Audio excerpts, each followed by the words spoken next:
Final এবং সাংস্কৃতিক অনুষ্ঠানে সভাপতি শ্রেষ্ঠপদ জনাব দিলওয়ার হোসেন এখানে উপস্থিত আছেন।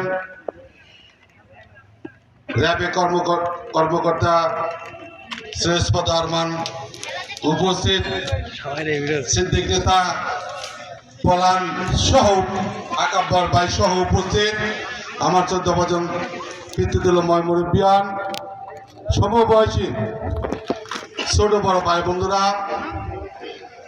পাশে এবং দূরে থাকা মা বোনেরা, সবাইকে আমি আমার পক্ষ থেকে তথা টাঙ্গাইল পৌরসভা 9 নং ওয়ার্ডবাসীর পক্ষ থেকে সবাইকে সালাম এবং শুভেচ্ছা। আসসালামু আলাইকুম। বক্তব্য দেওয়ার কিছু নেই, বক্তব্য দীর্ঘায়িত করবো না।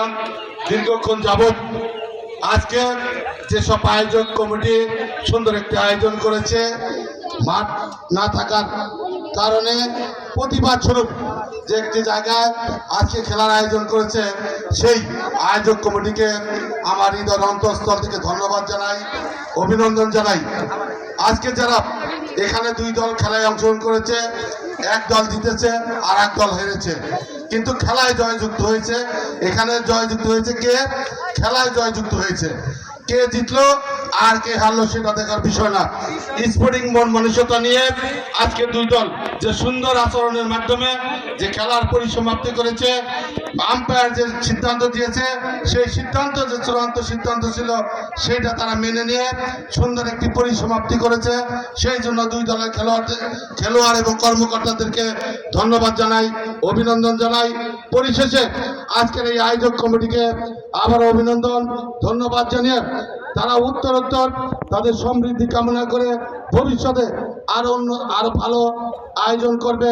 সুন্দর খেলাধুলার জন্য যে সর্বোচ্চ সহযোগিতা সেটা এমপি সাহেব এখানে ঘোষণা দিয়ে গেছেন যে 2 সাইডে 2টা মাঠ করার জন্য তিনি ঘোষণা দিয়েছেন।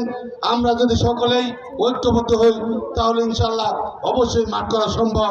তাই ছাত্র এবং যুবক ভাইদের প্রতি আহ্বান করব, আপনারা ঐক্যবদ্ধ হন, এমপি সাহেবের কাছে দাবিগুলা আবারও উপস্থাপন করে এই এলাকার যারা খেলাধুলার অংশগ্রহণ করে, আসলে খেলাধুলায় বাড়ে বল, মাদক ছেড়ে খেলায় চল।